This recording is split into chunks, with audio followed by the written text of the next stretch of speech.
The sound of her voice carried through the window of the boarding house like something conjured from a dream, low and sweet and utterly unaware of being heard. And Benjamin Quinn stopped his horse in the middle of the dusty street just to listen. It was late in the evening of August 17, 1876, and Concordia, Kansas, had settled into that peculiar quiet that comes when the sun has just set and the stars have not quite claimed the sky. He had ridden hard for 3 days straight, coming up from Texas with his pockets nearly empty and his future uncertain, but that voice made him forget his exhaustion entirely. Benjamin dismounted slowly, his boots touching the packed earth with barely a sound. He was 26 years old, weathered by sun and wind, with dark hair that needed cutting and eyes the color of aged whiskey. He had worked cattle drives, hired his gun to protect freight wagons, and spent 2 winters trapping in the mountains, but he had never heard anything quite like this woman singing in the near darkness. The boarding house stood 2 stories tall, its white paint peeling in places, with a hand-painted sign that read Mabel's Rest hanging above the porch. Light flickered from one downstairs window, then suddenly went out, plunging the interior into blackness. But the singing did not stop. If anything, it grew stronger, as though the darkness had given her permission to let her voice fly free. Benjamin tied his horse to the hitching post and walked quietly toward the window. He could see her silhouette now, standing at what must be a sink, her hands moving in a steady rhythm. She was washing dishes, he realized. Washing dishes in the dark and singing a song he did not recognize, something about rivers and willows and finding your way home.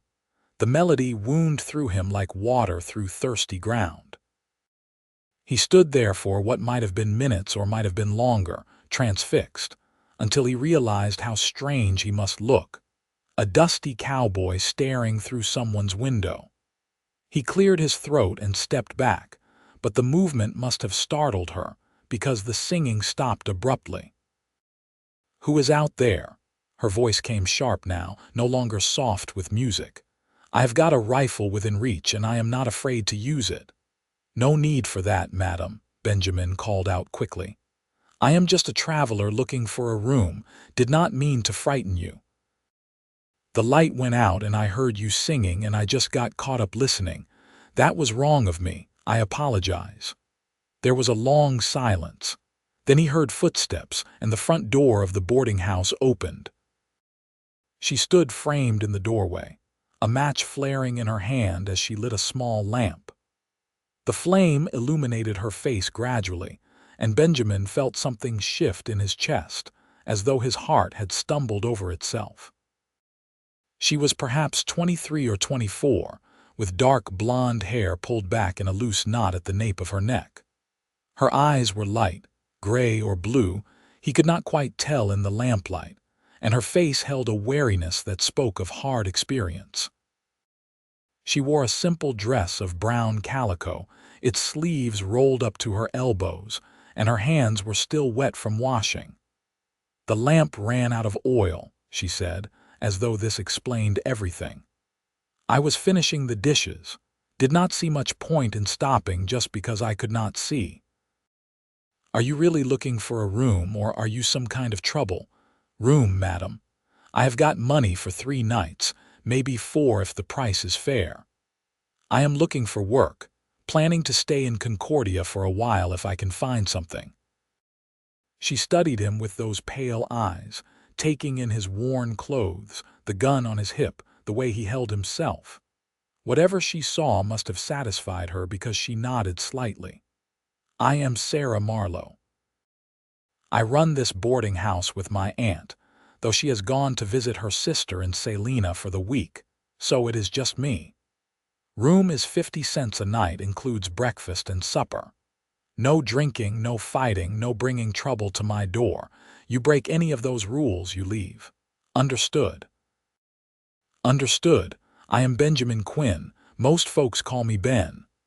Well, Ben Quinn, there is a room on the second floor end of the hall. You can stable your horse out back. There is a pump there too if you want to wash up. Breakfast is at 6. She turned to go back inside, then paused. And do not make a habit of listening at windows. I do not care how pretty you think the singing is. It is not decent. Despite his exhaustion, Benjamin smiled. Yes, madam, though if I am being honest, it was not just pretty. It was the most beautiful thing I have heard in about 5 years. Sarah looked back at him, and for just a moment, something softened in her expression. Then it was gone, replaced by that same wariness. Flattery will not get you a discount on the room. Was not flattery, was just the truth. She did not respond to that, simply went back inside and closed the door firmly. Benjamin stood there for a moment longer, then led his horse around to the back of the boarding house. The stable was small but well maintained, with 3 stalls and a decent supply of hay. He unsaddled his mount, rubbed the animal down, and made sure it had water before hauling his saddle bags up to the room Sarah had mentioned. The room was small and simple, with a narrow bed, a washstand, and a single chair by the window. Clean sheets, a wool blanket despite the August heat, and no dust on any surface. Sarah Marlowe clearly took pride in her work. Benjamin dropped his bags on the floor and sat on the edge of the bed, suddenly aware of how bone-tired he was.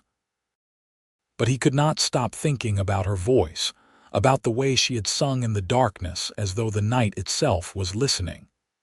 He wondered what had made her wary, what had put that guardedness in her eyes. He wondered why she was washing dishes alone in a boarding house at night, where her parents were, whether she had always lived in Concordia. He wondered if he would hear her sing again. Sleep took him before he could wonder much more, pulling him down into dreams where music wound through darkness, and a woman's silhouette moved against lamplight like a dancer in a shadow play. Benjamin woke to the smell of coffee and frying bacon, the sun barely risen outside his window. For a moment he did not remember where he was, then it all came back in a rush.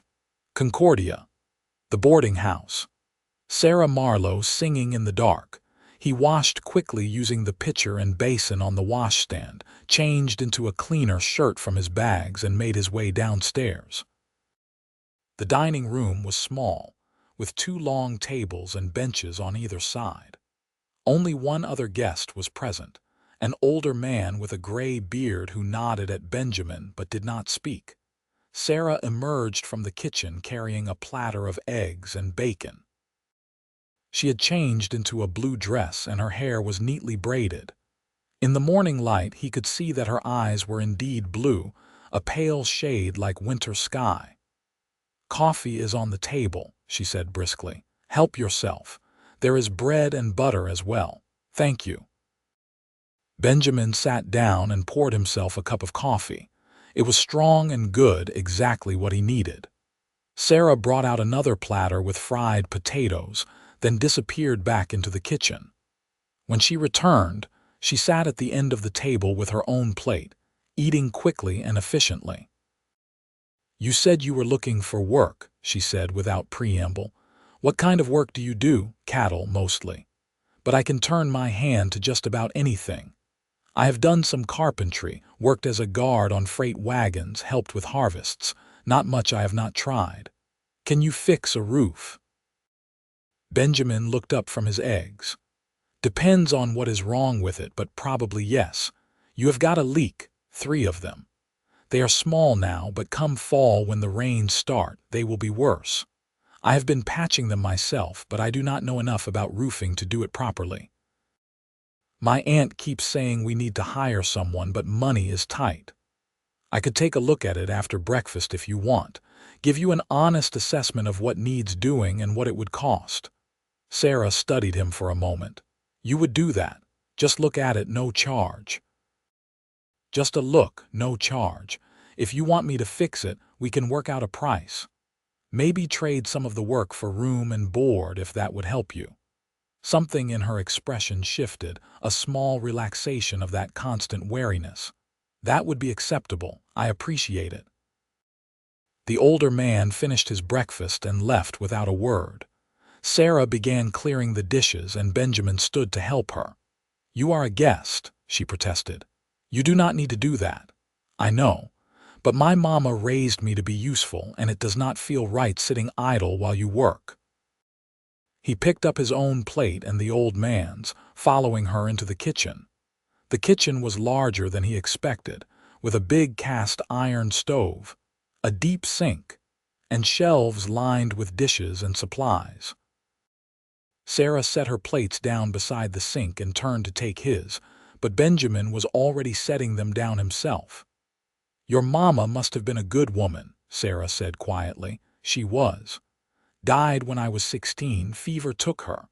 My pa followed her about a year later. I think he just did not want to live without her. I am sorry." And she sounded like she meant it, not just saying words because they were expected. "It was a long time ago. What about your folks?" Sarah's hand stilled in the dishwater. "My mother died when I was born. My father raised me until I was 17. Then he died in an accident at the mill where he worked. My Aunt Mabel, his sister, took me in. This was her boarding house, but her health has been poorly the last 2 years, so I run most of it now. That is a lot of responsibility for someone your age." She looked at him sharply. "I am 23 years old, Mr. Quinn. I am perfectly capable of running a boarding house. I did not mean to suggest otherwise. I just meant that it cannot be easy doing it mostly alone." The sharpness faded from her expression. "No," she admitted. "It is not easy, but it is honest work and it keeps a roof over our heads. I am grateful for it." Benjamin wanted to ask her about last night, about why she had been singing in the dark, but he sensed it was too soon for such questions. Instead, he said, "Where do you keep your ladder?" "I will go take a look at that roof." The roof was worse than Sarah had let on. 2 of the leaks were indeed small, just a matter of replacing a few shingles, but the third was a larger problem. A section of the roof near the chimney had started to rot, probably from years of water damage, and would need significant repair. Benjamin climbed down the ladder and found Sarah hanging sheets on the line behind the boarding house. The morning sun caught in her hair, turning it almost golden, and for a moment he just watched her work, the efficient movements of her arms, the straight line of her back. "How bad is it?" she called out when she noticed him standing there. "2 of them are easy fixes. The third is going to take some work. Part of the roof has rotted through. It will need new boards, new shingles, proper sealing. I can do it, but it will take me a few days and the materials will not be cheap." Sarah's face fell. "I was afraid of that. How much are we talking about?" Benjamin did some quick calculations in his head. "Materials alone, probably $12. If you were to hire someone from town, they would charge you another 15 or 20 for the labor. I do not have that much, not all at once. I told you we can work out a trade. I need a place to stay anyway, and I would not mind steady meals for a while. You let me stay here free until the work is done, and I will charge you just the cost of materials. You can pay me that in installments if you need to. That is not fair to you. You would be working for almost nothing. I would be working for a dry place to sleep and the best coffee I have had in 6 months. Seems fair enough to me." Sarah pinned up the last sheet, then turned to face him fully. The wind caught a loose strand of her hair, blowing it across her face, and she pushed it back impatiently. "Why are you doing this? You do not know me. You do not owe me anything." Benjamin considered several answers, then settled on the truth. "Because last night I heard you singing in the dark, and it reminded me that there are still beautiful things in the world. I have spent the last few years just moving from place to place, working whatever jobs I could find, not really caring much about anything. Then I heard your voice, and something just shifted. I cannot explain it better than that. So maybe I am doing this for selfish reasons, because I want to stay here for a while, in a place where someone sings while washing dishes in the dark. Sarah's cheeks flushed pink, and she looked away. That is the second time you have mentioned my singing. I did not even realize anyone could hear me. The window was open. Sound carries. I am sorry if I embarrassed you. You did not embarrass me. I just feel foolish. I only sing when I think no one is listening. Why? She looked back at him, surprised by the question. What do you mean, why? Why only when no one is listening? You have got a beautiful voice. Seems ashamed to hide it. My father used to say I sang like my mother. He said she sang all the time, that it was one of the things he loved most about her. After he died, I just could not sing in front of people anymore. It felt too private, too much like sharing something that was not meant to be shared. But sometimes I cannot help myself. The songs just come out, especially when I am alone. Benjamin nodded slowly, understanding more than she probably meant to reveal. Well, I will try not to eavesdrop anymore. But if I happen to hear you while I am working on that roof, I will not apologize for enjoying it. A small smile touched the corners of her mouth. I suppose that would be acceptable. When will you start? Tomorrow morning, if that suits you. I will go into town today, price out the materials, and let you know exactly what we are looking at. Thank you, Ben. Truly. This is more kindness than I expected from a stranger. Maybe I will not be a stranger for long. The words hung in the air between them, carrying more weight than he had intended. Sarah held his gaze for a moment, something unreadable flickering in her eyes. Then she nodded once and went back into the house. Concordia was a town of maybe 2,000 people, built along the Republican River in north-central Kansas. It had the usual amenities: a general store, a blacksmith, a livery, 2 saloons, a small church, a doctor's office, and a sheriff. Benjamin spent the morning walking its streets, getting a feel for the place, before heading to the general store to price out roofing materials. The storekeeper, a round man with friendly eyes, gave him a fair quote and promised to have everything ready by tomorrow afternoon. Benjamin paid a deposit and then stopped by the saloon for a beer and information. The bartender was a lean man with a handlebar mustache who introduced himself as Frank. "You are new in town," he observed, sliding a beer across the bar. "Just got in last night." "I am staying at Mabel's Rest, doing some repair work for Sarah Marlowe." Frank's expression shifted, becoming cautious. "That's so. Well, Sarah is good people. She has had a rough go of it, her and her aunt both. This town could do more to help them out." "What do you mean, rough go of it?" "Just the usual struggles of women trying to make it on their own. Some folks in town do not think it is proper. A young woman running a boarding house without a husband. There has been talk, if you know what I mean. Nothing concrete, just people being small-minded. And then there was that trouble last year with Bart Henderson." Benjamin felt his jaw tighten. "What kind of trouble?" Frank leaned in, lowering his voice. "Henderson runs the big ranch north of town. He got it in his head that Sarah should marry him, that it would solve all her money problems. She turned him down flat, told him she was not interested. He did not take it well. Started spreading rumors about her, trying to damage her reputation. Even tried to buy the boarding house out from under her when Mabel got sick, offered the bank money to foreclose on their loan early. Fortunately, the banker is a decent man. He told Henderson to go to hell. Is Henderson still causing trouble? Not so much anymore. He made such an ass of himself that even his friends started avoiding him. But he is still around, still runs that ranch, and he still looks at Sarah like she is something he owns.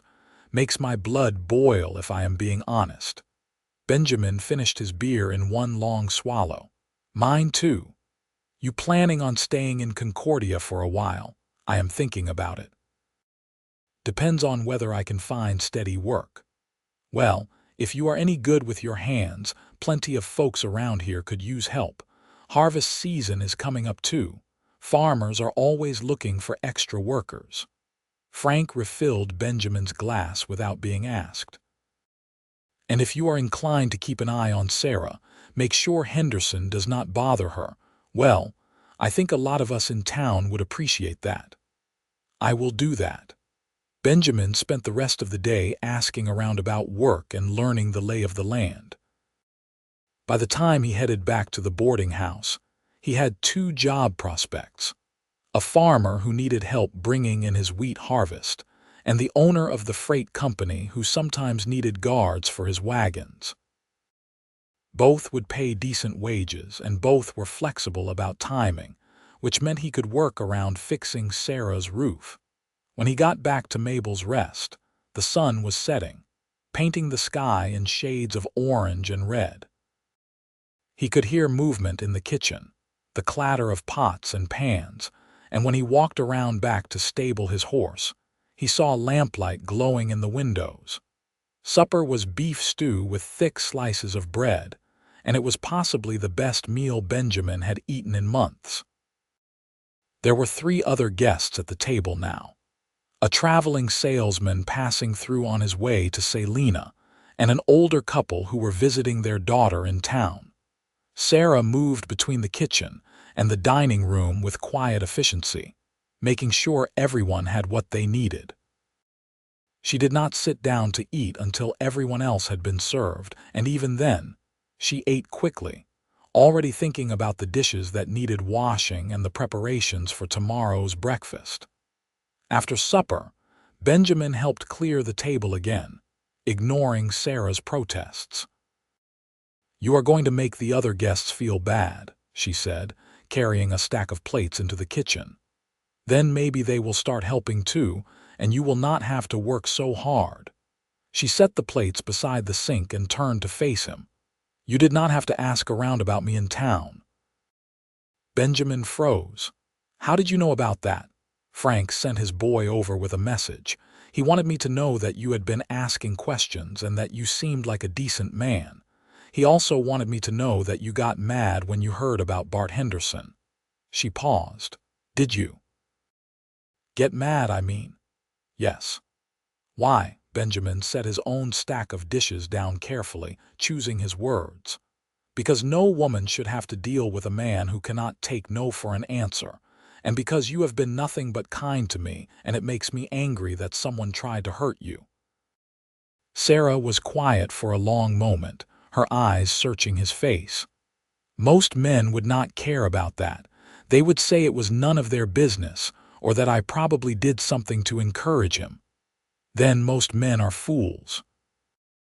Something shifted in her expression, a softening, a letting down of guards. "You really are different, are not you? I am just me. Nothing special about that. I think there might be." She turned back to the sink, her voice becoming brisk again. "The materials will be delivered tomorrow afternoon, yes. That is what the storekeeper said. Good. I will make sure the ladder is ready for you in the morning.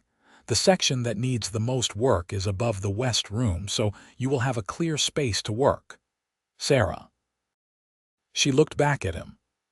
"Last night when the lamp went out and you kept singing in the dark, why did you keep going?" She bit her lip, considering. "I suppose because the dark makes me feel invisible, like I can be myself without anyone watching or judging. The songs just flow easier when I do not have to think about what anyone else might think of them." "I understand that. Do you sing?" Benjamin laughed. "Not if I can help it.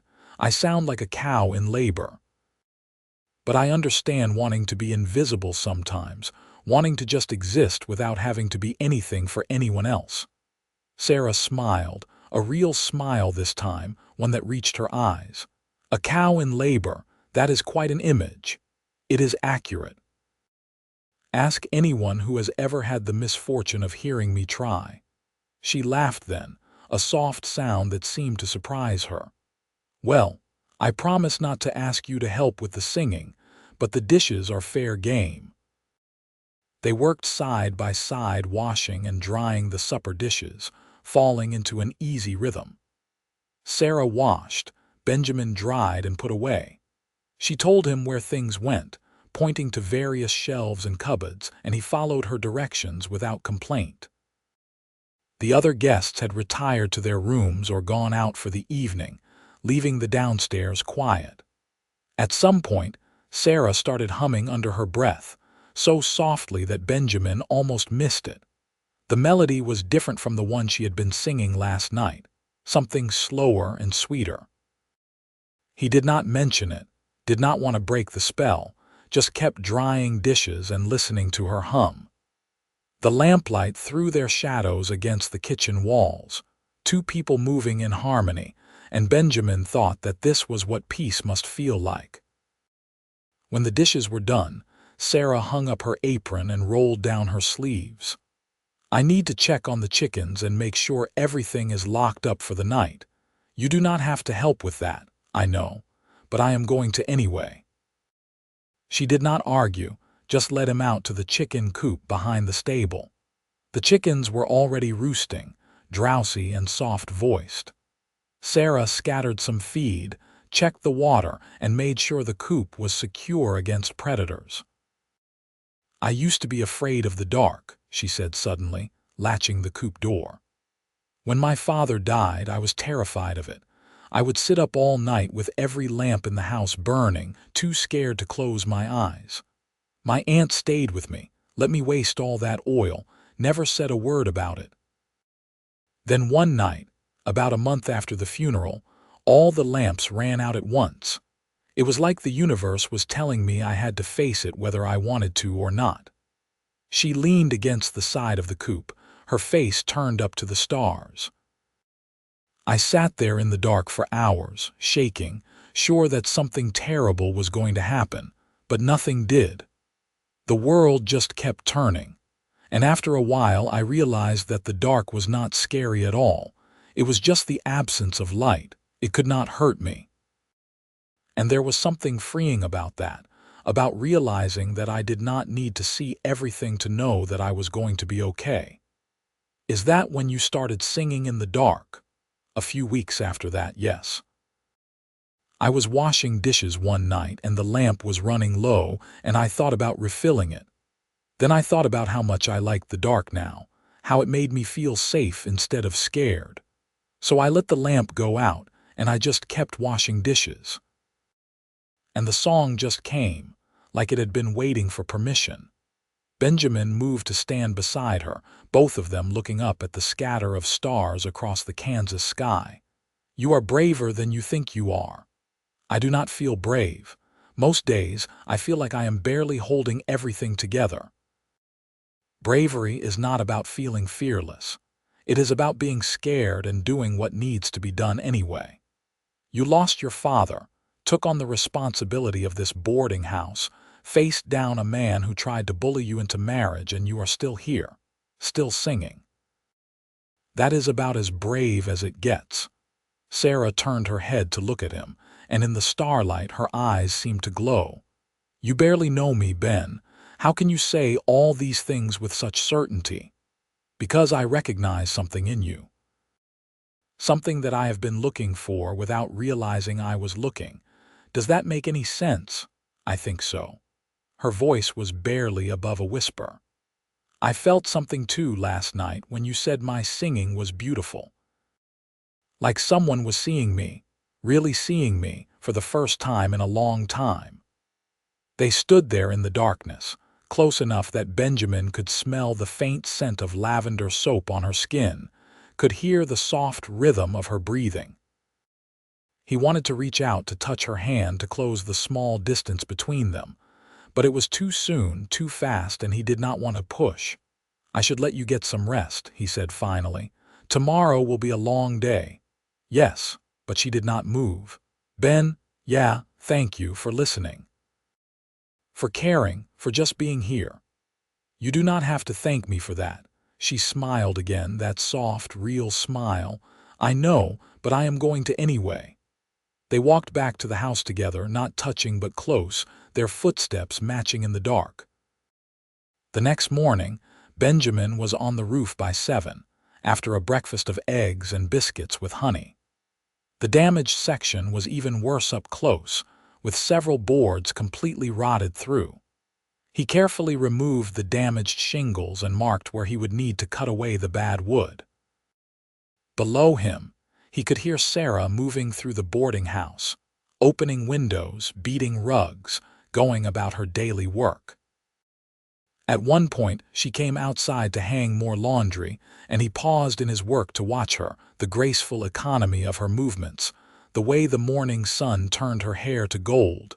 She looked up and caught him staring. "Should you not be working?" she called out, taking a break.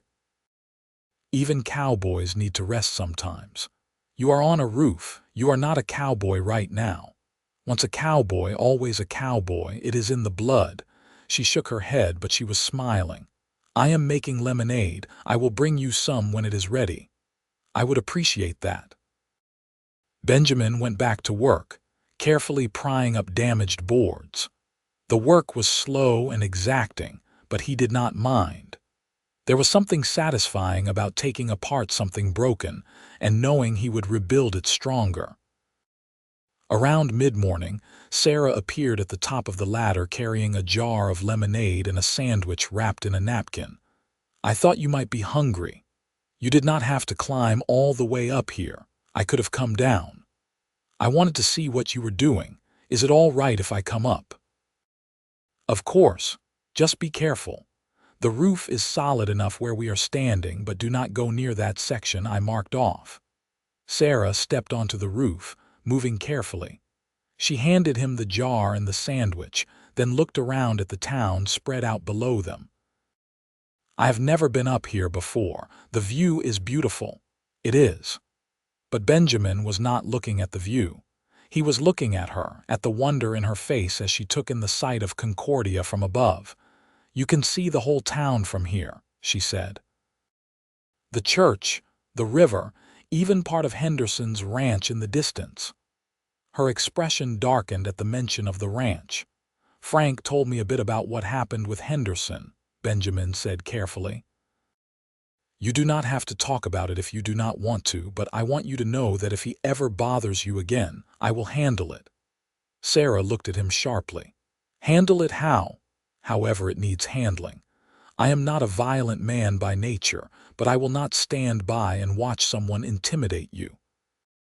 "He has not come around in months. I think he finally got the message." "Good. But the offer stands."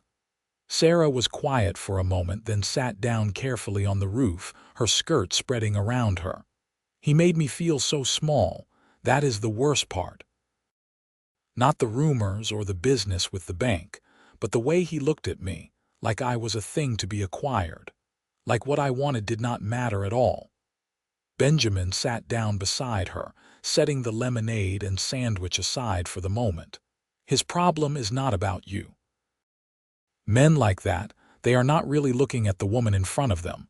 They are looking at what that woman represents to them: status, control, validation. You could have been anyone. He just decided you fit his vision of what he wanted. That does not make it hurt less. No, it does not. But it means you did not do anything to deserve it. You did not encourage him or lead him on or any of the other things people probably said. He is just a man who never learned that other people are not there to serve his needs." Sarah looked out over the town, her profile strong against the morning sky. "My father used to tell me that I deserved someone who saw me as a partner, not a possession. Someone who would respect my mind as much as they appreciated my face. He said that kind of man was rare, but that I should never settle for less. Your father was a wise man. He was. I miss him every day." They sat in comfortable silence, sharing the lemonade. Below them, Concordia went about its business, wagons rolling down the street, people moving between buildings, the steady pulse of a town in full summer. "I dreamed about traveling when I was younger," Sarah said suddenly. "I wanted to see San Francisco, Denver, maybe even New York. I read every book I could find about faraway places, imagined what it would be like to stand on a mountaintop or see the ocean. But then my father died, and I had to be practical. Dreams like that are luxuries, and I could not afford luxuries anymore. You are still young. You could still travel someday. Maybe. But the boarding house needs me. My aunt needs me. I made a commitment, and I cannot just abandon it because I want adventure. Responsibility and dreams do not have to be mutually exclusive. Sometimes you just have to be patient, wait for the right moment. Sarah smiled sadly. You sound like you are speaking from experience. I am. I spent years drifting, working whatever jobs I could find, never staying anywhere long. I told myself I was free, that I was living life on my own terms. But really, I was just running. From grief, from the memories of my parents, from having to build anything real because real things can be lost. What changed? Benjamin met her eyes. I heard someone singing in the dark, and I realized that maybe I was tired of running. Maybe I was ready to build something again, even if it scared me. Sarah's breath caught. Ben, I am not asking you for anything, he said quickly. I know we just met. I know this is too fast, too strange, but I need you to know that I am not just passing through anymore. I am here in Concordia, and I am planning to stay for a while. And if that matters to you, even a little, then I am glad. She reached out slowly, her fingers brushing against his hand where it rested on the roof between them. The touch was light, tentative, but it sent electricity running through his whole body. It matters, she whispered. More than I expected it to. They sat there on the roof, hands just barely touching while the morning grew warmer around them. Finally, Sarah stood, smoothing her skirt. I should get back to work. Rooms to clean, laundry to fold, 100 other things. And I should finish removing these damaged boards before the materials arrive. Sarah climbed back down the ladder carefully, and Benjamin watched until she was safely on the ground. Then he picked up his hammer and went back to work, but everything felt different now. The sun seemed brighter, the air sweeter, the work lighter. He was falling in love. It was too soon, too quick, but he could not deny what he felt. And unless he was badly mistaken, Sarah felt something too. The afternoon brought the delivery of roofing materials. Boards, shingles, nails, tar paper, everything he needed. Benjamin spent the rest of the day cutting boards to size and fitting them into place. The work was hot and demanding, sweat soaking through his shirt, his muscles burning, but he did not mind. He could hear Sarah below, singing again as she worked. This time, she was not trying to hide it. Her voice drifted up to where he worked, sweet and clear, and he found himself timing his hammer strokes to the rhythm of her melody. By evening, he had replaced all the damaged boards and started laying the tar paper. Tomorrow, he would shingle, and the roof would be complete except for sealing the joints. 3 days of work instead of the week he had expected, but good weather and long daylight hours had worked in his favor. At supper, the traveling salesman announced he would be leaving in the morning, heading west to Salina. The older couple planned to stay one more night. That left just Benjamin as a long-term guest, and he could see the worry in Sarah's eyes. Empty rooms meant no income, and he knew the boarding house ran on thin margins. After the meal, as they washed dishes together in what was becoming a comfortable routine, Benjamin said, I talked to Tom Fletcher at the freight company. He has a job for me starting next week, guarding a wagon train down to Wichita and back. It is 10 days of work, pays $30. That is good, Sarah said, but her voice was flat. What is wrong? Nothing. That is good money, you should take it. Sarah. She stopped washing, her hands still in the water. I got used to having you here. That is foolish, I know. You have your own life, your own plans. But these last 2 days have been the happiest I have had in a long time. And knowing you are leaving, even for a good reason, It just reminds me that nothing good is permanent." Benjamin set down the plate he was drying and gently turned her to face him. Her hands dripped water onto the floor, but neither of them cared. "I am coming back," he said firmly. 10 days, Sarah, not forever. And when I come back, if you will let me, I would like to court you proper. Take you to church socials, walk with you by the river, maybe even convince you to sing for me on purpose instead of accidentally. I am not going anywhere permanent. Concordia is my home now. You are my home now. Ben, you barely know me. I know enough. I know you are kind and strong and brave. I know you sing in the dark and care for chickens and make the best coffee in Kansas. I know you make me want to be better than I have been, want to build something real instead of just drifting. Is that enough to start with?" Tears gathered in Sarah's eyes, but she was smiling. "It is more than enough." He kissed her then, a soft press of lips that tasted like hope and new beginnings. Sarah made a small sound, surprise or pleasure or both, and then she was kissing him back, her wet hands coming up to rest against his chest. When they pulled apart, both breathing hard, Sarah laughed shakily. "That was inappropriate. We are in the kitchen. Anyone could walk in. Do you care? Not even a little bit." They kissed again, longer this time, and Benjamin felt something settle in his chest, a rightness he had not known he was missing. This was where he belonged. Here in this kitchen with this woman, building a life one moment at a time. Over the next week, Benjamin finished the roof and started work with the freight company. The wagon train to Wichita was uneventful, just long days of riding alongside freight wagons loaded with goods, watching for bandits that never came. But the work paid well, and Benjamin used part of his wages to buy Sarah a small gift. A book of poetry he found in a Wichita shop, bound in green leather with gold lettering.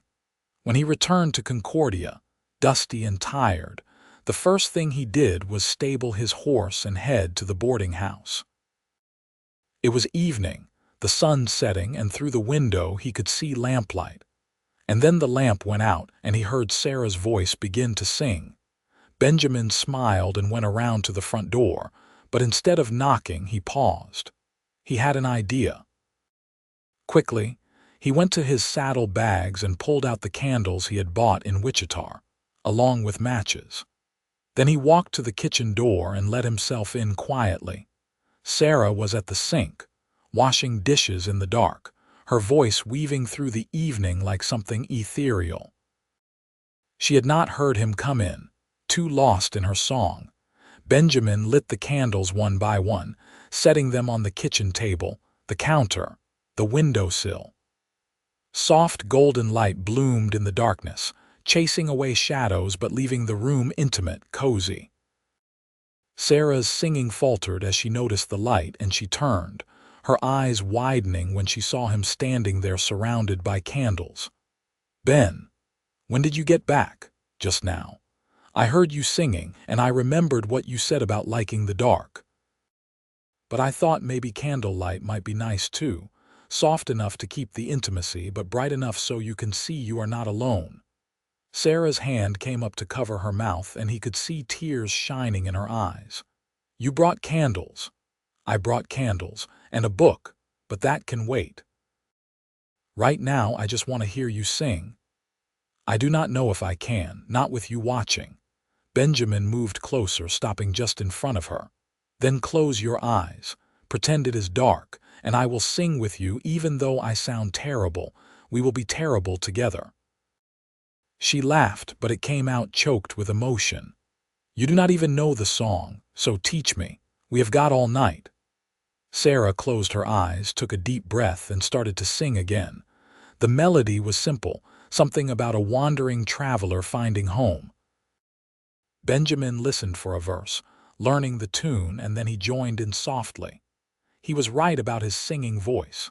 It was rough and untrained, nowhere near as beautiful as Sarah's. But he meant every word, and he stayed with her through the whole song, their voices blending in the candle-lit kitchen. When the song ended, Sarah opened her eyes and looked at him with such tenderness that Benjamin felt his heart might burst. "I love you," he said simply. "I know it is fast. I know we should probably wait longer to say such things, but I love you, Sarah Marlowe, and I needed you to know." "I love you too," she whispered. "I have loved you since you sat on the roof with me and made me feel seen." They kissed in the candlelight, surrounded by the warm glow of flames and the lingering notes of their shared song. And Benjamin thought that this was what he had been searching for all along, not adventure or fortune or glory, but this. A woman who sang in the dark, a kitchen lit by candles, and the simple joy of being exactly where he belonged. The weeks that followed were the happiest Benjamin had ever known. He took on more work with the freight company, saving money carefully. When he was not working, he helped Sarah around the boarding house, fixing things that needed repair, handling tasks that were difficult for her to manage alone. They courted properly, attending church together on Sundays, walking by the Republican River in the evenings, sitting on the porch of the boarding house and talking until the stars came out. Sarah introduced him to her Aunt Mabel when the older woman returned from Salina, and though Mabel was frail and spent most of her time resting, she clearly approved of Benjamin. "You are good for her," Mabel told him one afternoon. "I have not seen Sarah smile this much since before her father died. Whatever you are doing, keep doing it." "I plan to, madam." "I hope you are planning more than that. I am not getting any younger, Ben. I would like to see Sarah settled before I go." "Aunt Mabel," Sarah protested, having overheard. "You are not going anywhere.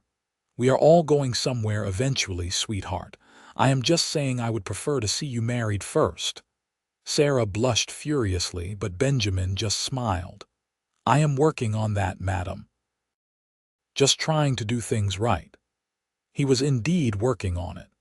Every spare dollar went into his savings, and he had his eye on a piece of land just outside Concordia, a small plot with a creek running through it and enough space for a house and maybe some livestock.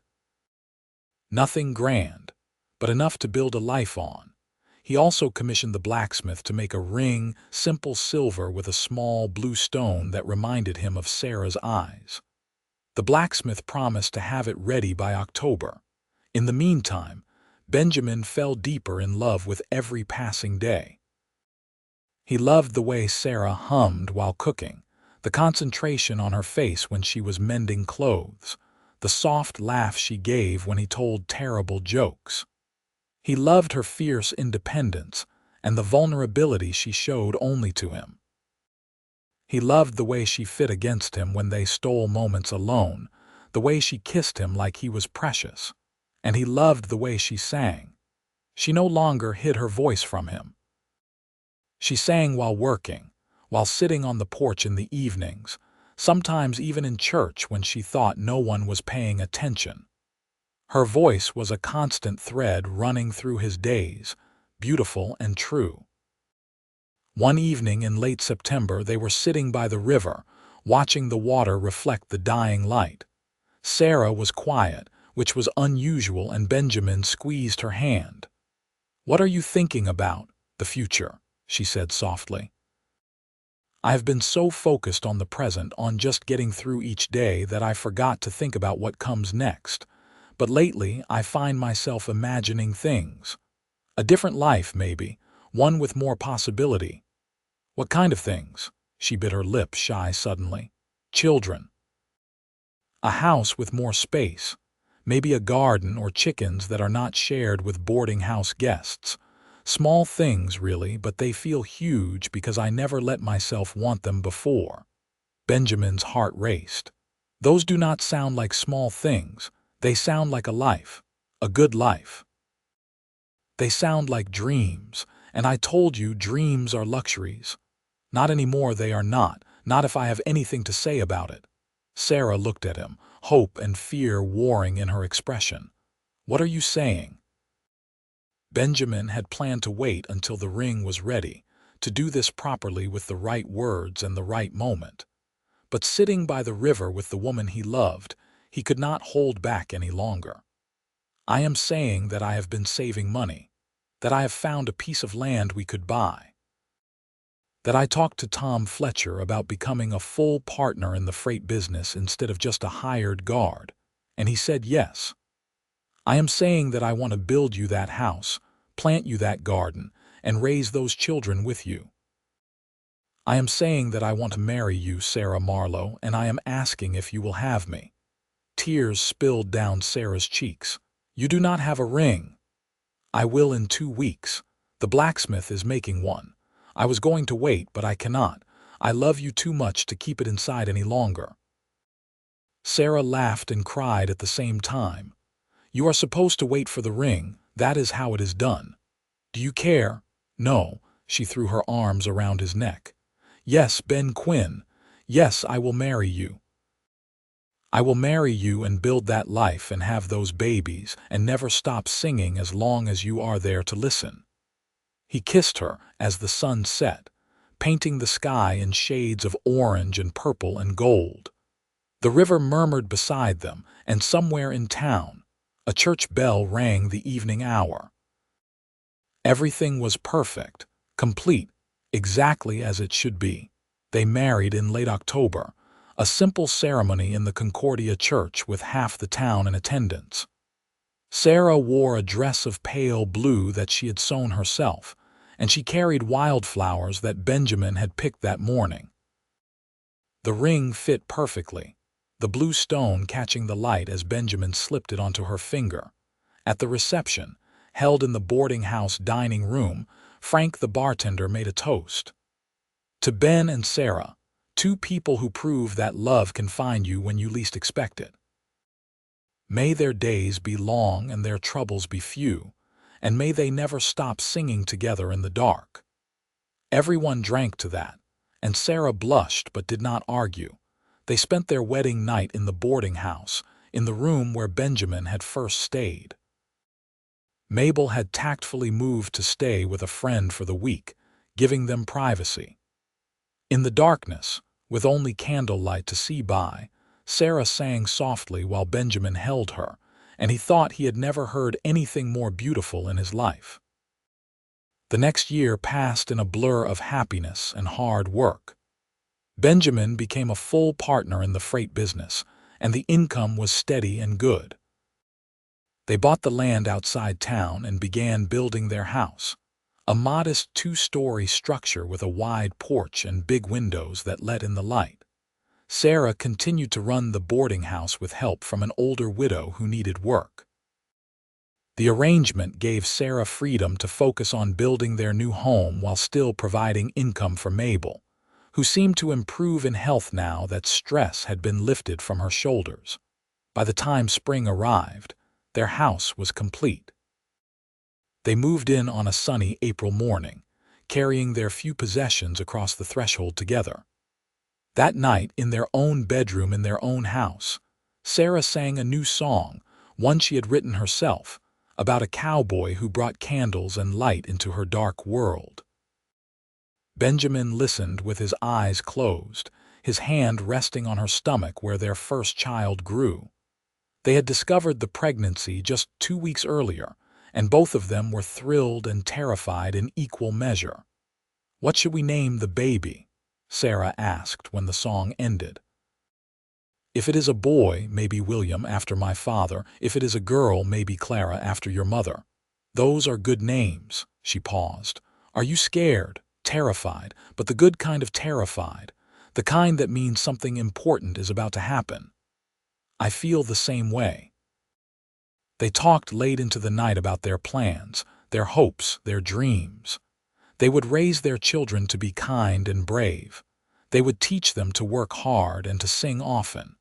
They would build a life full of music and laughter and love. In November, Sarah gave birth to a healthy baby boy. They named him William, but called him Will from the start. He had Sarah's blue eyes and Benjamin's dark hair, and when he cried, it was loud enough to wake the dead. Benjamin took to fatherhood with enthusiasm, changing diapers and walking the floor with will when he could not sleep. He sang terrible lullabies that somehow worked, his rough voice soothing the baby in ways that surprised them both. "You have improved," Sarah teased one night, watching him rock Will by candlelight. "I've had a good teacher."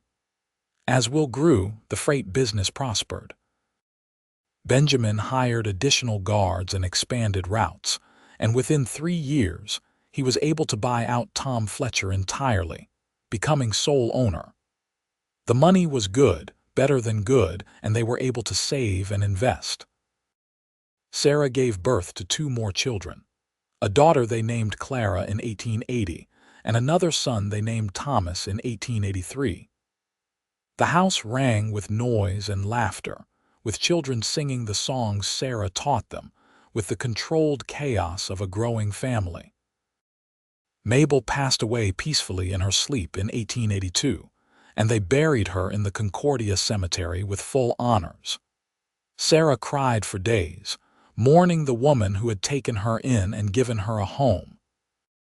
But she also celebrated Mabel's life, telling the children stories about their great aunt and the kindness she had shown through it all, through the joys and the sorrows, the successes and the setbacks.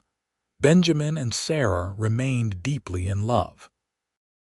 They still lit candles in the kitchen sometimes, recreating that first night when he had joined her song. They still walked by the river on warm evenings, holding hands and talking about everything and nothing. And Sarah still sang, her voice as beautiful at 35 as it had been at 23, maybe more so for the richness that experience had added to it. She sang while cooking, while tending her garden, while rocking babies to sleep. She sang in church and at town gatherings, her voice clear and true. The children grew, as children do. Will showed an aptitude for business and started helping with the freight company at 15. Clara had her mother's voice and her father's stubborn determination, and she announced at 12 that she planned to be a music teacher. Thomas was the quiet one, content to read books and help with the horses, dreaming of becoming a veterinarian. Benjamin watched them grow with a mixture of pride and bittersweet awareness that time was passing too quickly. But he did not waste energy wishing to slow it down. Instead, he savored every moment, teaching Will how to calculate freight rates, listening to Clara practice her scales, sitting with Thomas while he read aloud from his favorite books. And every night, he climbed into bed beside Sarah and thanked whatever power had led him to Concordia that August evening in 1876, tired and dusty and looking for nothing more than a place to sleep. "You ever regret it?" Sarah asked him one night in 1890 when they had been married 14 years. Settling down, giving up the wandering life, Benjamin pulled her closer, breathing in the scent of her hair. "Not for one single second. I found everything I was looking for right here. Everything and more. I never did get to San Francisco or Denver. You want to, we could go. The business runs well without me now. We could take a trip, see those places you dreamed about." Sarah was quiet for a moment. "Maybe someday. But right now I am exactly where I want to be. Turns out dreams change, Ben. The things I wanted at 23 are not the same as what I want now, and what I have now is so much better than what I imagined back then. I love you, Sarah Quinn. I love you too, Ben Quinn, forever and always." They kissed in the darkness of their bedroom, in the house they had built, surrounded by the life they had created. And from down the hall came the sound of Clara singing softly to herself, practicing a new song, her voice sweet and clear just like her mother's. Benjamin smiled against Sarah's lips. The music would continue, passed down through generations. Their love would continue, growing and changing but never fading. This was what forever looked like. Not grand gestures or perfect moments, but the steady accumulation of days well lived, of choices made with love, of songs sung in darkness and light alike. The years continued to roll by with the relentless steadiness of the Kansas seasons. By 1895, Will was 23 and had taken over most of the daily operations of the freight business. He had his father's head for strategy and his mother's ability to read people.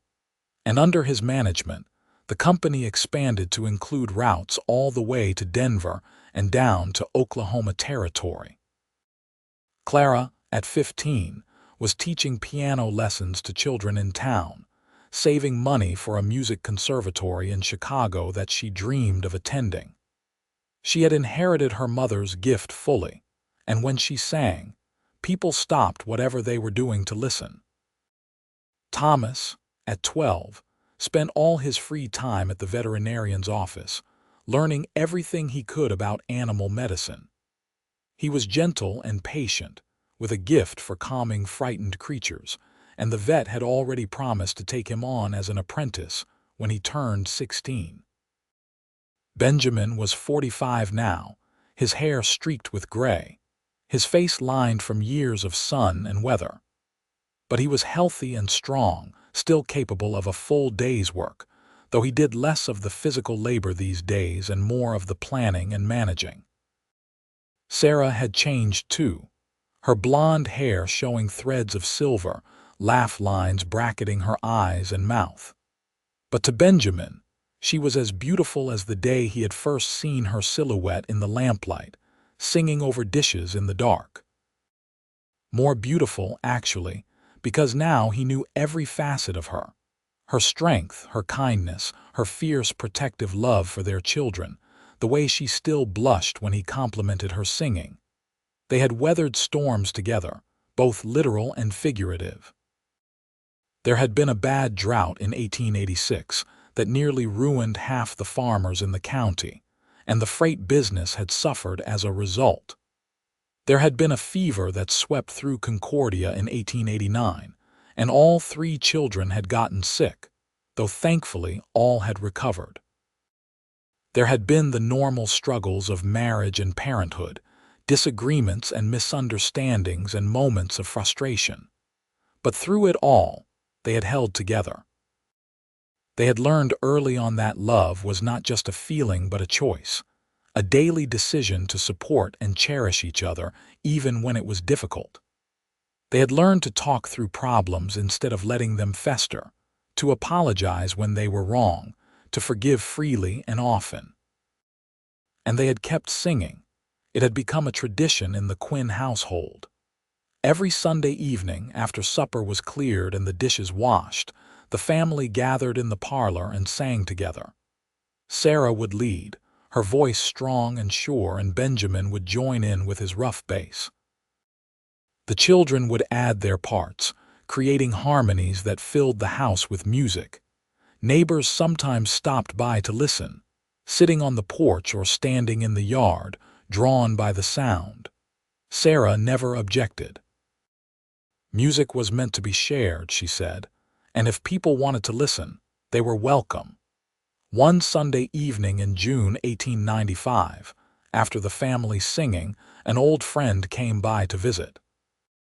Frank the bartender, now gray-bearded and running a respectable restaurant instead of a saloon, sat on the porch with Benjamin and Sarah, watching the sun set over their land. "You two know you are famous, right?" Frank said with a grin. "Famous?" Sarah laughed. "For what?" "For being the most sickeningly happy couple in Kansas, maybe in the whole country. People talk about you, how you are still courting after 20 years of marriage, how you still look at each other like newlyweds." Benjamin reached over and took Sarah's hand. "Is that so wrong?" "Wrong? Hell no, pardon my language, Sarah. It is inspiring. This town has seen its share of broken marriages and unhappy homes. You two are proof that it does not have to be that way." "We work at it," Sarah said quietly. "It is not always easy, but it is always worth it." Frank nodded thoughtfully. "I think that is the key right there. Too many people expect marriage to just take care of itself, like love is enough on its own. But you two understand that it takes effort, attention, choice. "Where is all this wisdom coming from?" Benjamin asked with a smile. "I might be courting someone myself. Widow lady who moved here last year. She is smart and kind, and I think I might be falling in love with her. But I am scared, Ben. I am 62 years old, too old to be acting like a young fool." "You are never too old to fall in love," Sarah said firmly. "Look at my Aunt Mabel. She was 65 when she told me she had feelings for the banker, but she never said anything because she thought she was too old. She died with that regret. Do not do the same thing, Frank. If you have found someone special, do not let fear keep you from happiness." Frank looked at Sarah for a long moment, then nodded slowly. "You are right. You are absolutely right. Thank you, both of you, for the advice and for the example." After Frank left, Benjamin and Sarah sat in companionable silence, watching stars emerge in the darkening sky. From inside the house came the sound of Clara practicing piano, the notes drifting out through the open windows. "You think we are good parents?" Sarah asked suddenly. Benjamin looked at her in surprise. "Why would you ask that?" "I just worry sometimes. Will is so focused on the business that I am afraid he is not taking time to enjoy being young. Clara is so determined to leave for Chicago that I fear she will not come back. And Thomas is so quiet, I sometimes wonder what he is thinking, whether he is happy." "Our children are happy," Benjamin said with certainty. "Will loves the business because we taught him the value of meaningful work. Clara wants to spread her wings because we taught her she could do anything she set her mind to. And Thomas is quiet because he is thoughtful and observant, because we taught him that you do not always have to fill silence with noise. You have an answer for everything. Not everything. But I know our kids, and I know they are turning out just fine. Better than fine. They are good people, Sarah. Kind and honest and hardworking. We did that. We should be proud." Sarah leaned her head against his shoulder. "I am proud and grateful for all of it. For you, for our life, for everything we have built together. Me too." They sat that way until full dark. Two people who had chosen each other nearly 20 years ago and continued to choose each other every day since. The music from inside the house wrapped around them like a blanket, and Benjamin thought that this was what heaven must be like. Not harps and clouds, but moments like this, simple and perfect and real. In 1897, Clara left for Chicago to attend the music conservatory she had been dreaming about. She was 17, talented beyond measure and utterly confident that she could succeed in the big city. Sarah cried when they put her on the train, holding her daughter tight and whispering instructions about staying safe and writing often. Benjamin stood back, giving them space, but when it was his turn to say goodbye, he found his own eyes wet. "Make us proud," he told Clara. "I already have," she replied with a smile. "You and Mama taught me that. Now I am just going to share it with the world." Clara wrote every week without fail, long letters full of details about her classes, her teachers, the other students, the wonders and challenges of city life. She came home for Christmas, and for 2 months every summer, and each time, Benjamin marveled at how sophisticated she seemed, how much she had grown. But underneath the polish, she was still their Clara, kind-hearted and passionate about music, quick to laugh and slow to anger. Chicago had not changed the essential parts of her, only refined them. Will married in 1898, at 26, to a school teacher named Margaret who was smart and practical and perfectly suited to him. They had a small wedding in Concordia, and Benjamin stood beside his son, feeling the strange mix of joy and melancholy that comes when your children start building their own families. Sarah welcomed Margaret into the family with open arms, teaching her the family recipes and including her in the Sunday evening singing. Margaret had a decent voice, nothing like Sarah's or Clara's, but she was enthusiastic, and that was what mattered. Thomas surprised everyone in 1900 by announcing that he had been accepted to veterinary college in Chicago, where he would study for the next 3 years. At 17, he was the youngest in his class, but his apprenticeship with the Concordia vet had prepared him well. "Clara said I can stay with her," he told his parents. "She has a small apartment near the conservatory, and there is room for me if I do not mind sleeping on a sofa. That way, you will not have to pay for lodging." Sarah hugged him tight. "My brilliant boy, we are so proud of you." With the children grown and gone, the house felt suddenly quiet. Benjamin and Sarah found themselves alone again for the first time in over 20 years, and it took some adjustment. "What do we do now?" Sarah asked one evening, looking around the empty parlor. "We live," Benjamin said. "We enjoy the peace. We focus on each other again. We do all those things we put off while we were raising children." "Like what?" "Like traveling. Remember how you always wanted to see San Francisco and Denver? Let's go. We can handle the business and the house will still be here when we get back. Let's be adventurous." Sarah's eyes lit up. "Are you serious?" "Completely. We have worked hard, Sarah. We have built a good life and raised good children. We deserve to have some adventures of our own." And so, in the spring of 1901, they took their first major trip. They rode the train west, through Colorado and over the mountains, all the way to San Francisco. They spent 2 weeks exploring the city, walking along the waterfront, riding the cable cars, eating in restaurants that served food neither of them could pronounce. Sarah stood on a cliff overlooking the Pacific Ocean, tears streaming down her face. "It is so beautiful," she whispered. "So much bigger than I imagined." Benjamin stood beside her, his arm around her waist. "Was it worth waiting for?" "Everything is worth waiting for if you get to share it with the right person." They traveled more over the next few years, taking trips whenever the mood struck them.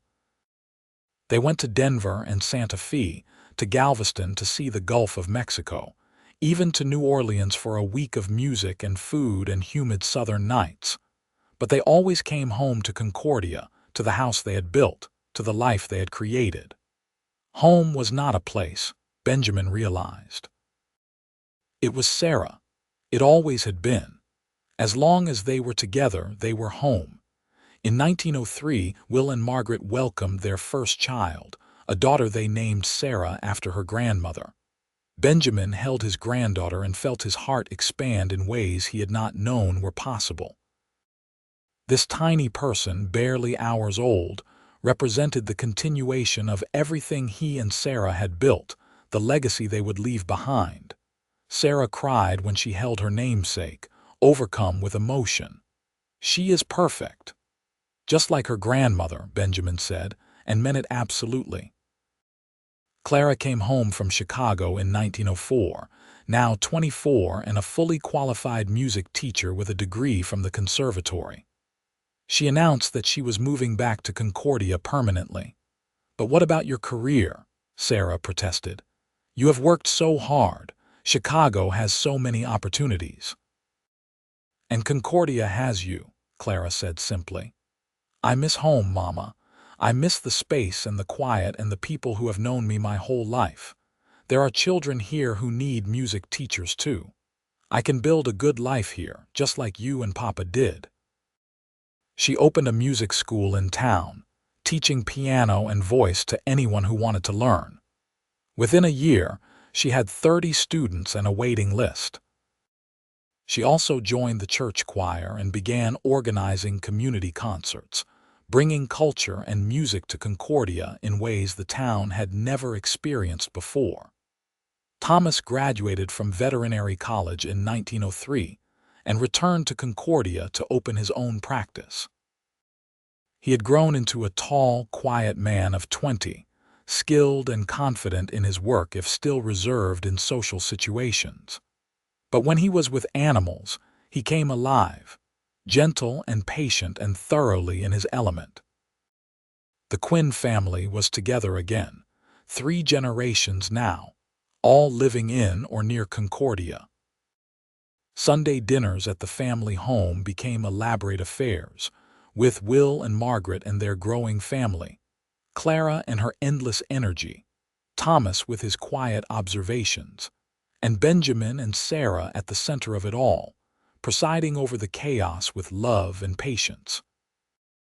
In 1907, on their 31st wedding anniversary, Benjamin took Sarah back to the boarding house where they had met. It was still operating, run now by a young couple who had bought it from the bank after Mabel's death. "Can we see the kitchen?" Benjamin asked the owners. They were gracious, letting the older couple wander through the space where they had fallen in love. The kitchen looked different now, updated and rearranged, but the sink was still there, and the window Sarah had stood by while singing in the dark. Benjamin pulled Sarah close, right there in the middle of the kitchen. 31 years ago, I heard the most beautiful sound I had ever heard coming from this room, and my life changed completely. 31 years, Sarah marveled. Where did the time go? Into building a life. Into raising children and running businesses and creating something that mattered. The time went exactly where it was supposed to go. Sarah kissed him, soft and sweet. "Do you know what I remember most from that first night? Tell me." When the lamp ran out of oil, my first thought was frustration. I was so tired, so worn down from trying to keep everything together. I remember thinking that even the universe was against me, that I could not catch a break. But then I decided to just keep going, to finish the dishes anyway. And I started singing because the dark made me feel safe enough to let my voice out. I never imagined anyone was listening. I certainly never imagined that the person listening would become the love of my life. Best lamp failure in history, Sarah laughed. Absolutely. "Do you want to hear something wonderful?" Benjamin asked. "What?" "I still get excited when I hear you sing, every single time. It still stops me in my tracks and makes me grateful that I somehow got lucky enough to share my life with you." "Ben Quinn, you are going to make me cry on our anniversary." "Sorry, I will stop being romantic immediately. Do not you dare." She pulled him closer. "Say more romantic things. I am not nearly done crying yet." So Benjamin told her all the things he loved about her, all the ways she had made his life better, all the moments big and small that had shaped their decades together.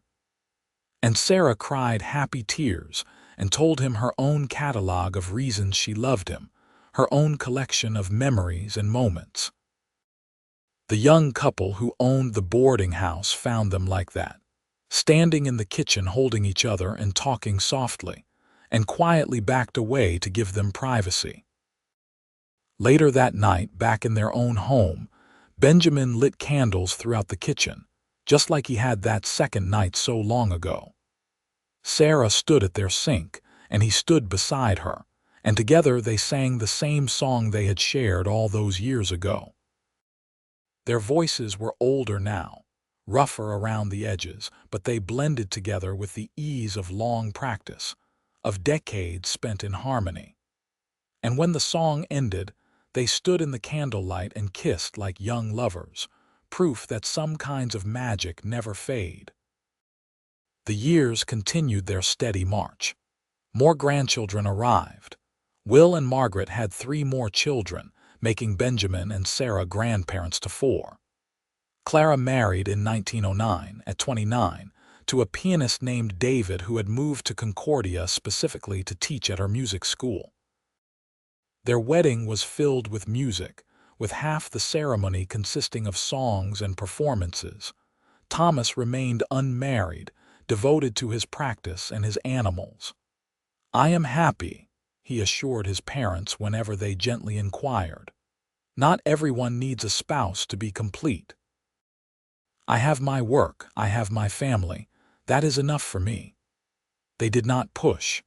They had learned long ago that their children had to walk their own paths, make their own choices. All they could do was love and support them, which they did without reservation. Benjamin turned 60 in 1910, and Sarah threw him a surprise party that brought together nearly everyone they knew in Concordia. The whole town, it seemed, wanted to celebrate the man who had built the freight business into the region's largest employer, who had always dealt fairly and honestly with everyone he encountered. Speech, someone called out, and others took up the chant. Benjamin stood reluctantly, uncomfortable with attention despite decades of being a prominent citizen.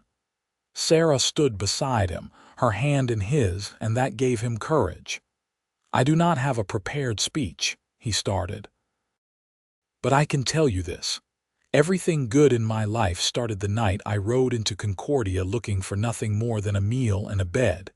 I found those things, but I also found so much more. I found a home. I found purpose. I found the love of my life." He looked at Sarah. "I found the woman who sang in the dark and taught me that sometimes the best things happen when you stop running and start building." Sarah was crying again, as she always did when he spoke publicly about their love. "So thank you all for being part of our life, for building this community, for making Concordia the kind of place where a drifter could become a family man, where a cowboy could find his home, where two people could build a life that lasted." The applause was thunderous, and Benjamin sat down quickly, embarrassed by the attention. But Sarah kissed his cheek and whispered, "That was perfect, and that made it all worthwhile." In 1912, tragedy struck when Margaret died suddenly of a stroke, leaving Will a widower at 40 with 4 children aged 14, 12, 9, and 7.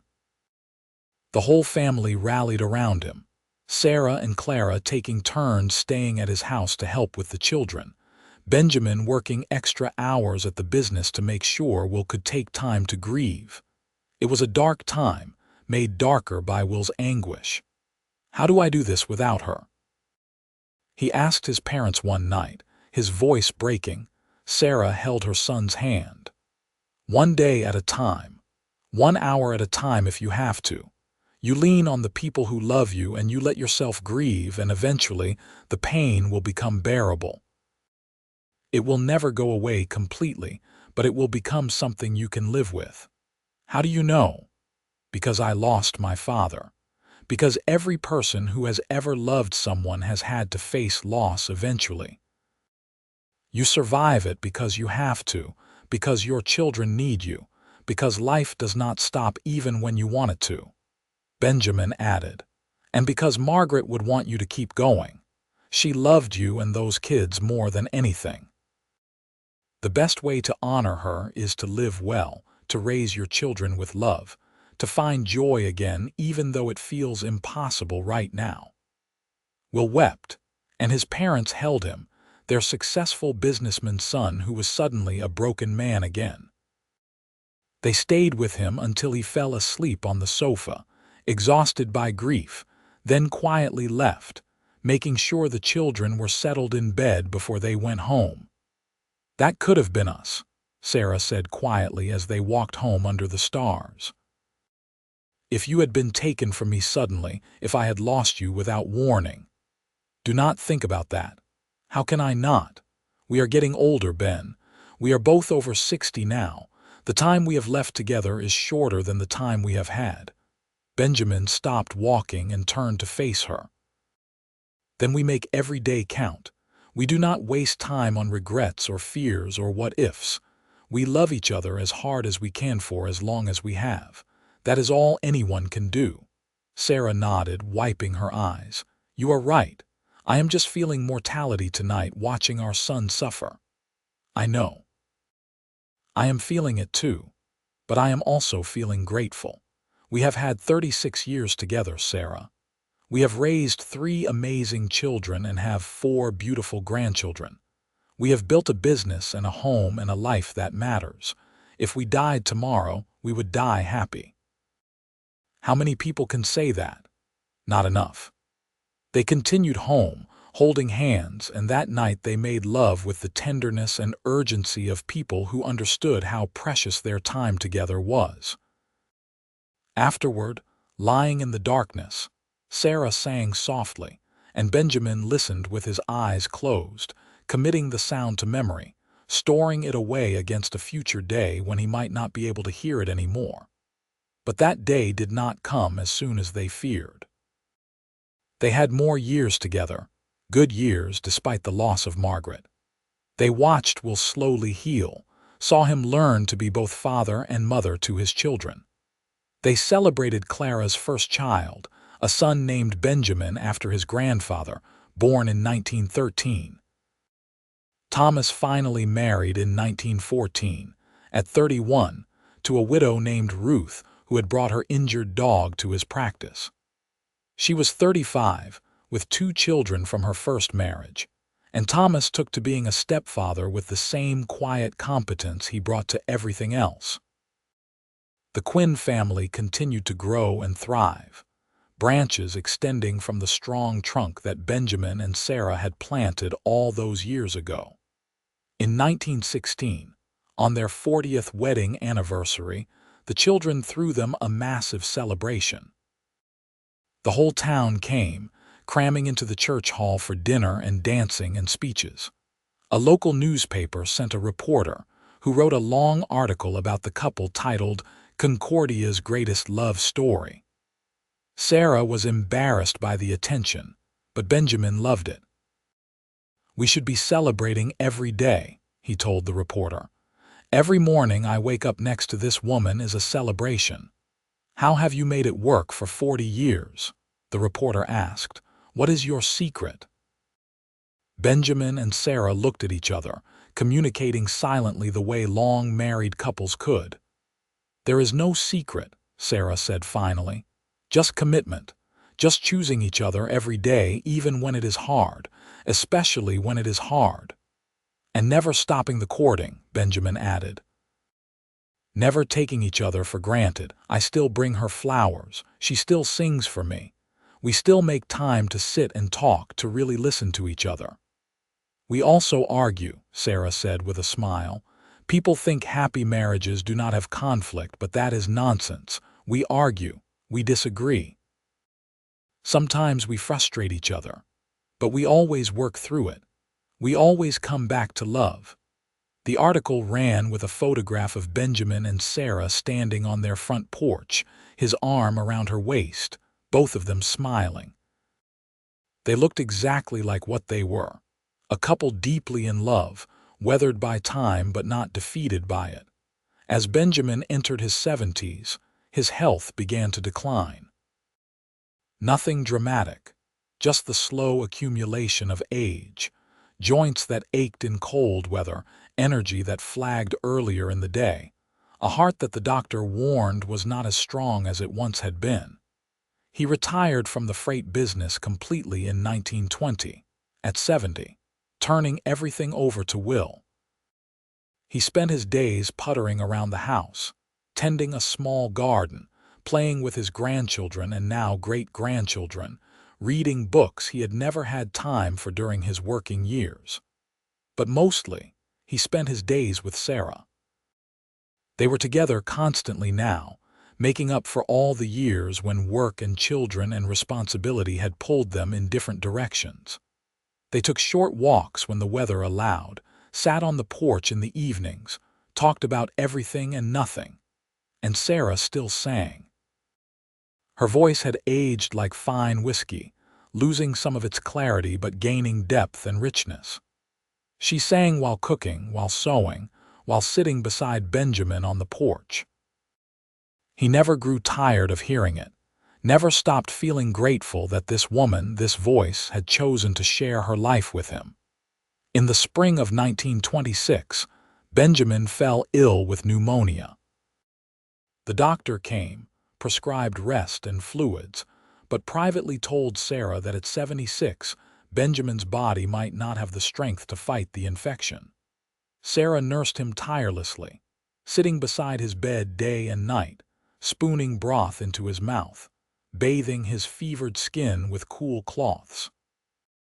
The children came to visit, bringing their own children, filling the house with worried murmurs and stifled tears. But Benjamin rallied. His constitution was strong, his will to live stronger.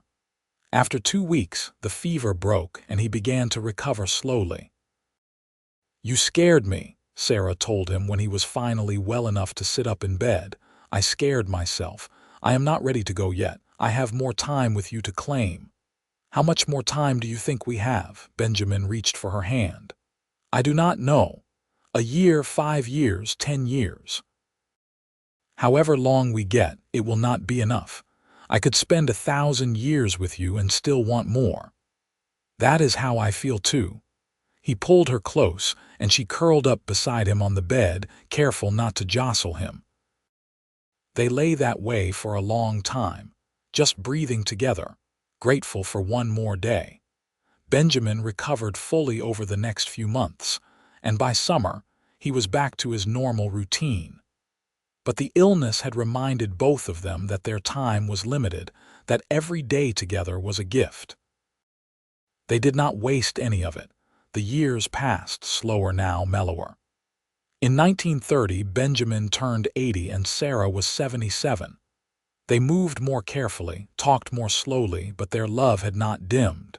If anything, it had grown stronger, distilled to its essence.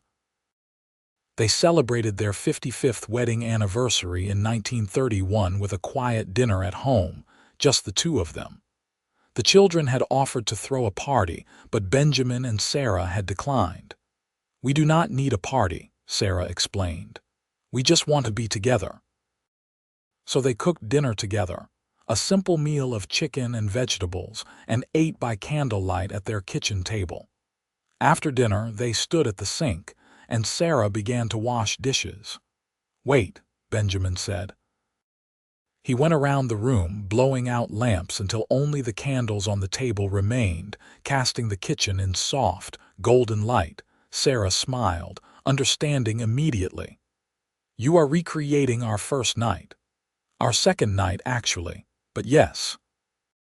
He returned to her side, picking up a dish towel. "Sing for me, always." Sarah began to sing, the same song she had been singing that first night 55 years ago, about rivers and willows and finding your way home. Her voice was thin now, wavering with age but still beautiful to Benjamin's ears. He joined in, his own voice rough and cracking but filled with love. They sang together in the candle-lit kitchen, washing dishes the way they had 1,000 times before. And Benjamin thought that if he died tomorrow, he would die the happiest man who had ever lived. When the song ended and the dishes were done, they blew out the candles and made their way slowly to bed. Sarah fell asleep quickly, tired from the day's preparations. But Benjamin lay awake for a while longer, listening to her breathe, feeling the warmth of her beside him. "Thank you," he prayed silently to whoever might be listening. "Thank you for giving me this life, this woman, this love. Thank you for every moment, every day, every year. Thank you for the gift of her." Benjamin Quinn died peacefully in his sleep in November 1933 at the age of 83. He went to bed beside Sarah one night and simply did not wake up the next morning. The doctor said it was his heart, that it had finally given out after a long and full life. Sarah was devastated but not broken. She grieved deeply, cried often, missed him with an ache that never quite faded. But she also celebrated him, told stories about their life together to anyone who would listen, kept his memory alive through her words and her songs. She lived another 7 years, dying in her sleep in 1940 at the age of 87. Her last words, spoken to Clara, who was sitting beside her bed, were, "Tell your father I am coming home." They buried her beside Benjamin in the Concordia cemetery, under a shade tree with a view of the Republican River. The headstone reads simply, "Benjamin and Sarah Quinn, forever together, forever singing." The funeral was enormous. Children, grandchildren, great-grandchildren, and even a few great-great-grandchildren attended. Half the town came to pay their respects to the woman who had been the heart of Concordia for so many decades. Clara gave the eulogy. speaking through tears about her parents' love story, about how Benjamin had brought candles into the darkness and joined Sarah's song forever, about how they had built a life on love and commitment and choosing each other every single day. They showed us what was possible, Clara said. They proved that love does not have to fade, that marriage does not have to become dull or bitter or resigned. They loved each other fiercely from the day they met until the day they died, and they left behind a legacy that will continue for generations. After the funeral, the family gathered at the house that Benjamin and Sarah had built. It was full now, packed with descendants, all of them living proof of the love that had started with a cowboy hearing a woman sing in the dark. Will, now 61 and silver-haired, stood in the kitchen with his siblings, looking around at the room where so much of their parents' love had played out. "You remember how they used to do dishes together every night?" he asked. "How Mama would sing and Papa would dry and they would move around each other like dancers." "I remember," Clara said softly. She was 59 now, her voice still strong from years of teaching. "I remember everything. The Sunday night singing, the way Papa used to look at Mama like she was the only person in the room, the way she would light up when he came home from work." "They set an impossible standard," Thomas added. He was 50, still working as a vet, still married to Ruth. "How are any of us supposed to find that kind of love?" "We do not have to find their love," Clara said. "We have to find our own. But we can use them as inspiration, as proof that it is possible to build something lasting and real." Will walked to the kitchen window, looking out at the land his parents had cultivated for over 60 years. "They would want us to celebrate them, not just mourn them. They would want us to sing." "Then that is what we will do," Clara said. She gathered the family, all 3 generations present, in the parlor where the Quinn family had held their Sunday night singing for decades. She stood where her mother used to stand, and she began to sing the song that Benjamin had joined that second night, the song about rivers and willows and finding your way home. One by one, the family joined in. Sons and daughters, grandchildren and great-grandchildren, people who had never met Benjamin and Sarah, but had inherited their love of music nonetheless. The voices blended and rose, filling the house with song, and for just a moment it felt like Benjamin and Sarah were there too, adding their voices to the chorus. Outside, the sun set over Concordia, Kansas, painting the sky in shades of orange and gold. A new generation was taking root, building their own lives, creating their own stories. But they would always carry Benjamin and Sarah with them, in their songs, in their choices, in their understanding of what love could be when 2 people truly committed to each other. The story that had begun with a cowboy hearing a woman sing in the dark did not end with their deaths. It continued in the lives they had touched, the family they had raised, the love they had modeled. It continued in every couple who chose each other every day, in every person who lit candles against the darkness, in every voice raised in song. It continued forever, just like the love that had started it all, eternal and true and beautiful beyond measure.